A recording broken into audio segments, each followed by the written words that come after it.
Hi YouTube, welcome back to Wtf Rc Cars. So, carrying on with the KYOSHO 60th anniversary one.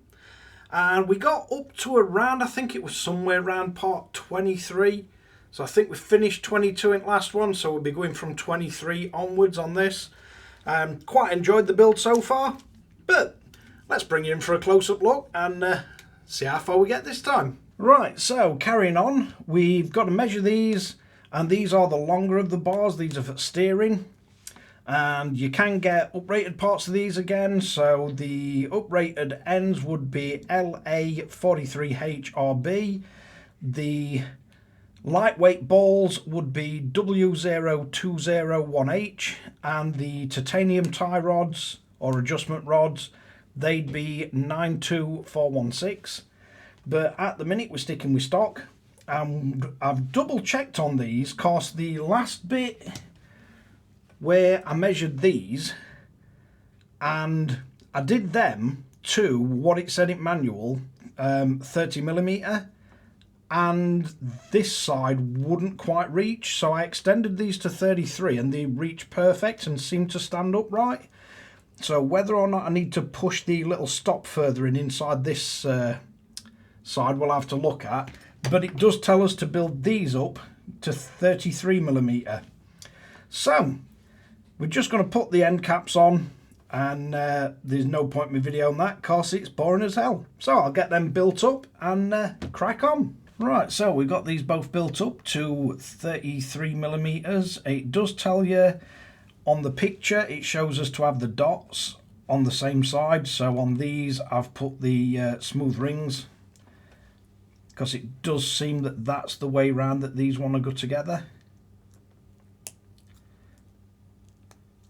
So now we just need to get the little end balls in them. And if you just carefully pop them through with your pliers, you can get them to sit in. Not the most awkward ones of these to build, I must admit. So we will now be moving on to assembling all these steering and everything on part 24. So let's crack on. So I think the best way to approach this is to do these bits in steps. So what we're needing on this one is, if we start off with this bit first, then we've got to assemble all these parts. So we're gonna need the top part on that part, so that faces like an L shape, if you like. Then we're going to have to put the threaded bit through the top of this, and you've got a flat on one side to get that in. Then we're going to need to assemble the spring on the bottom, and you have the little ridge facing upwards into the spring, and it says the stock setting on this is just 0.5 of a mil sticking out the bottom.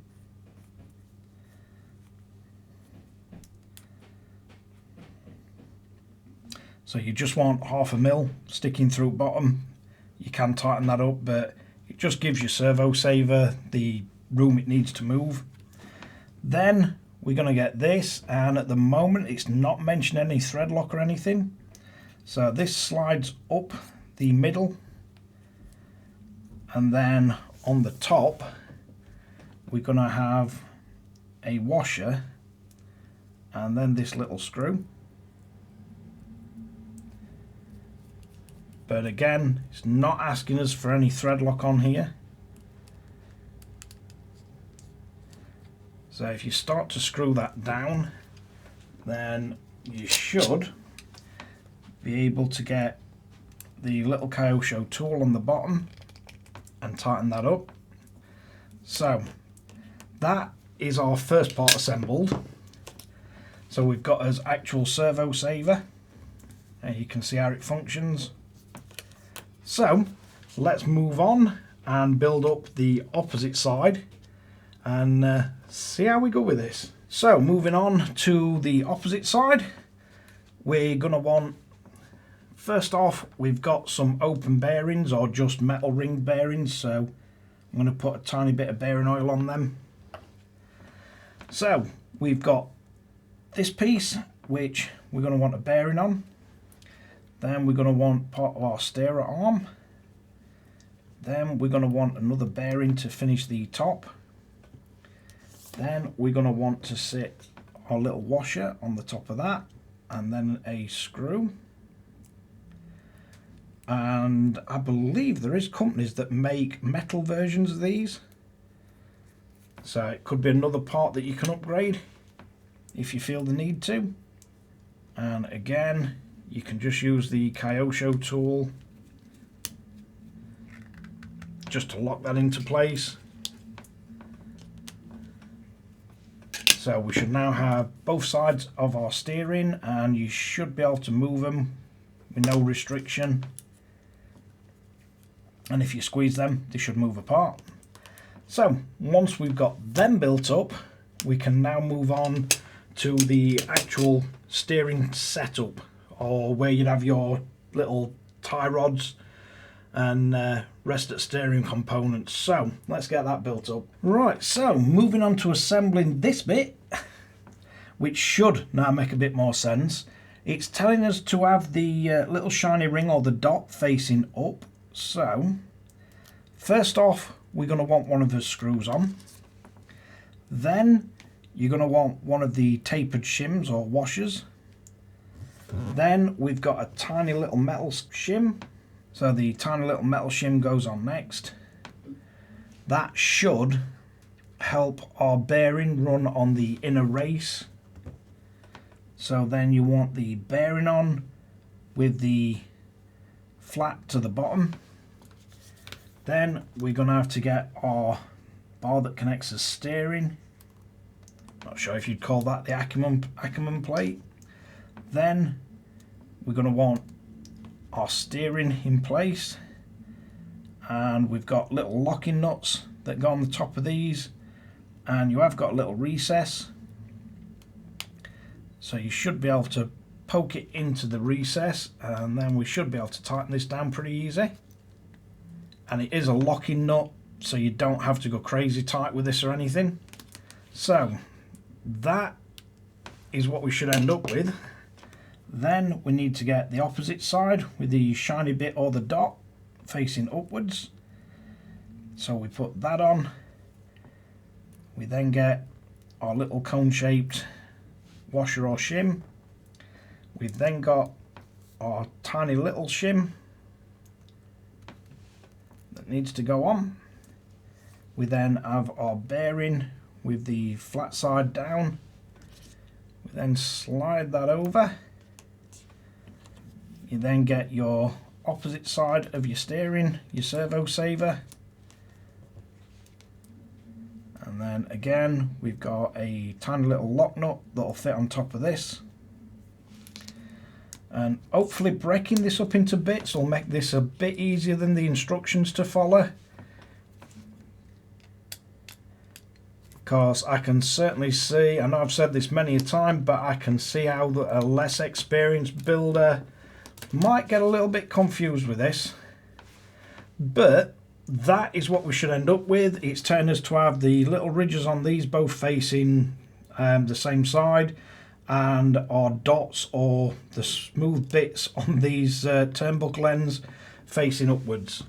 So that is step 24 done. Let's move on to 25. Right, so for this next bit, we're going to have to get this into place, and it's going to sit right at the front of the RC. So we're going to need two little screws, and we're going to want a bit of thread lock on each one of these. So this is going to be fiddly, but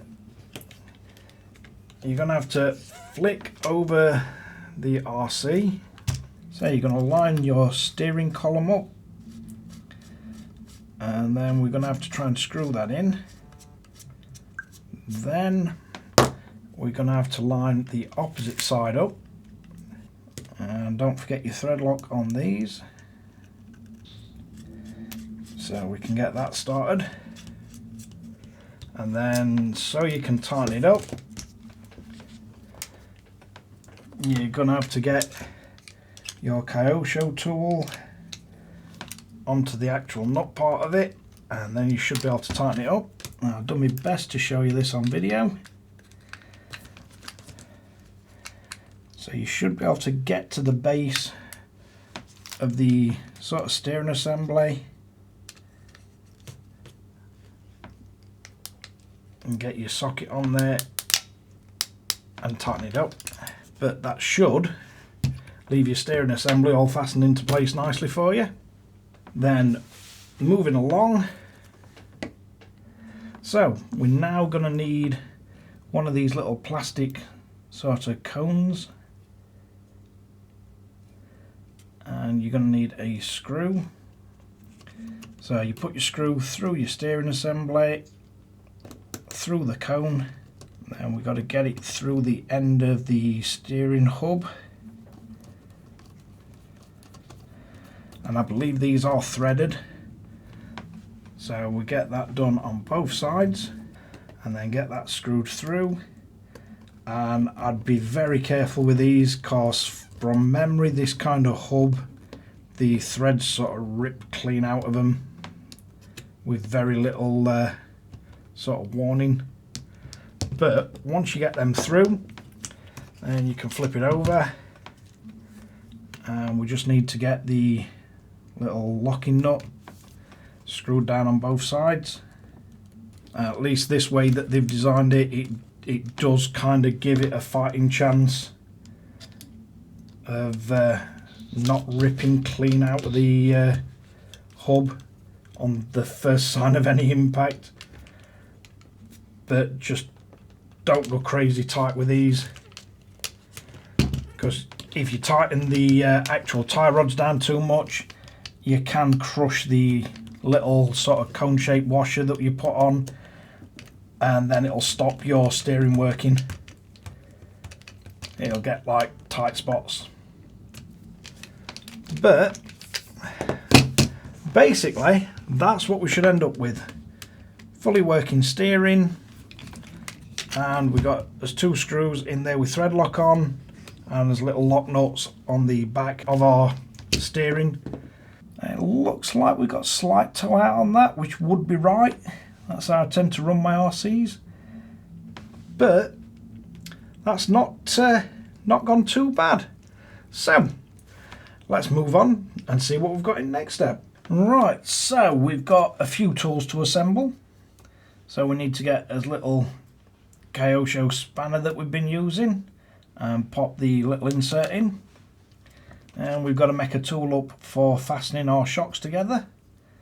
So if we get that, and it should, one way it'll slide in.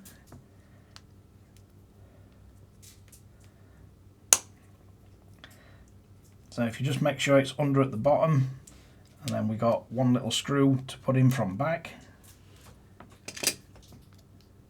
So the next thing we need to assemble is, as shock caps, I've got these strange little sort of plastic things. I'm not sure if they're meant to be gaskets, but if you line the flats up, you should be able to push these down, but be very careful with them, because I think it's going to be really easy to break these. But it does tell you to slide them all the way to the bottom, so you can carefully work them round, and it looks like they will go down. It's a weird way of making some kind of gasket up. And then we need to get the little rubber O-rings and put them into these bits. So with these you can usually get one side started and work them round, but let's see how easy it is on these. So you need to work it round till it sits down inside it. So I get the other 3 of these made up and the other 3 of them. Right, so when you've completed it, you should have all the little white bits down onto the bottom of them. We should then have the little O-rings all in the shock adjusters, and there's tools built up. So let's move on to building shocks. So moving along, we're building the shocks up. So the longer shafts are the rear, the shorter are the front. You need a whole bunch of the little clips, and then you want the A parts for the front shocks. So they've got 2 holes, and the triple hole one, the C part for the rear shocks, the long ones. So let's see if we can get this put together without losing any of these goddamn awful little clips. So basically what we're going to need to do is, for each one of these shocks, so your rear ones are going to be the longest. So you're going to want one of your little clips. So once you get the bottom clip on, you've then got to get this damper on, and then you need to put a clip on the top. Now I'm going to do these off camera because I've already got one of these little clips fired off somewhere and I've no way of finding it, and if I lose another then I haven't got enough clips to finish the car. So I've either got to find the ones that I've lost or see if I've got a spare one kicking around somewhere. So I'll get these built up and then we'll carry on. Right, so there we have all four assembled, and up to now I lost one of these little E-clips firing off at 200 mile an hour building the suspension, and I've lost one building the actual shocks. So yeah, not my favourite things to use these, but luckily it does come with two spare in the spares bag. So if you are going to lose any, don't lose any more than two, else you'll be off buying some more. Right, so let's see what else we need to get these shocks together. Right, so this is the order we're going to be assembling the shocks, and it's asking us to put this bit on first, so we'll get that on. Then we're going to need two O-rings, and for these it tells you to oil it, but for me I like to put O-ring grease on them, which is a bit messy, but I find it does a better job of stopping them leaking.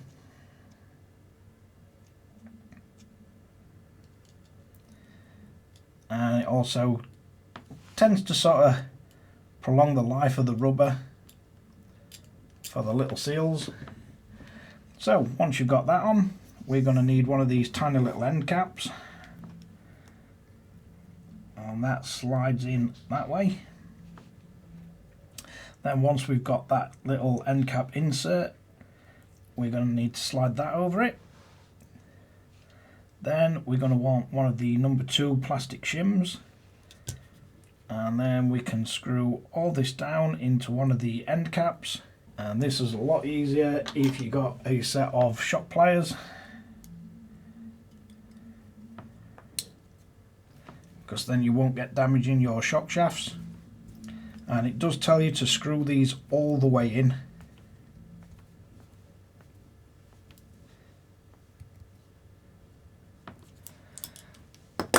So once that's all the way down, then final part is we're going to need one of the tiny little balls, and you put this in from the side with the shiny bits on.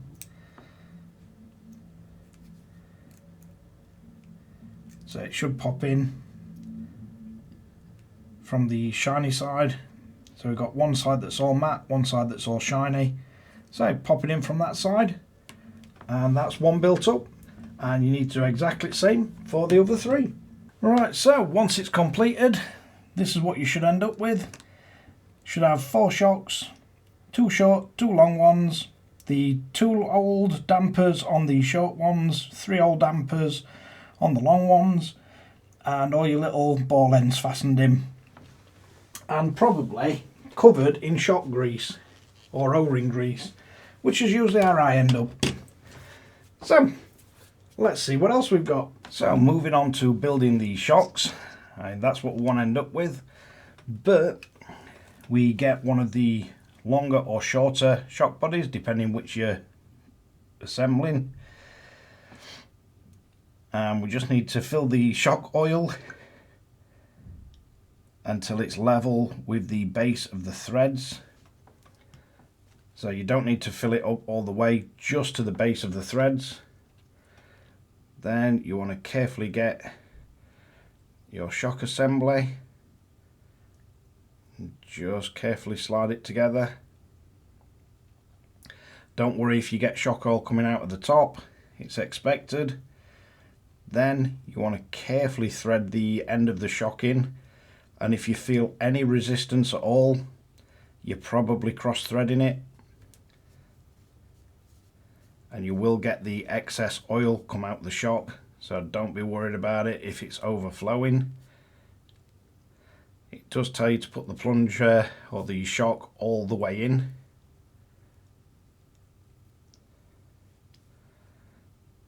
So you want to get this so it's finger tight, then you can get rid of all the excess shock oil. And as shocks go, this way of assembling them, it's really not that bad. So once you've got the shock oil off, you need your KYOSHO tool that we've assembled. Then you need to get the two flats on the top of the shock tool and just hold it and tighten it up.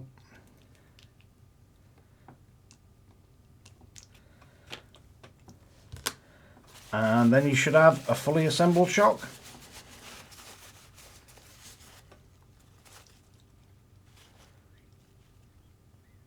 And I must admit, they do feel really smooth. So we'll carry on and get the rest of these built and see what else we've got. So we now have the shocks fully assembled. So the longest ones, you're going to want to get the adjustment ring, and we need to screw this on. And just be careful with this. Again, it's very easy to cross thread these, but once you've got it started, it's quite simple to thread on. And the rear ones, you're leaving a 3mm gap at the top, and the front ones will need screwing all the way on. So I'll get all four of these in place and then see what else we've got. So moving on to assembling the shocks. Once we've got our collars in place, we've got our blue springs for the rear. I like to put the markings to the top so you can quickly see. And on these you've got to get the shock bottoms on, and these are a pretty tight fit to what I've found, but they will clip into place. And then our front shocks screwed all the way up, and it says yellow springs for these. Just make sure you got your little spacer, that little black spacer needs to be above the shock collars, and they do feel a bit awkward to put on, but they do go on fine. Fine if you start front back and just wiggle them about, they go on. But we have 4 assembled shocks, and I think this video has been long enough at this point, so we'll wrap it up.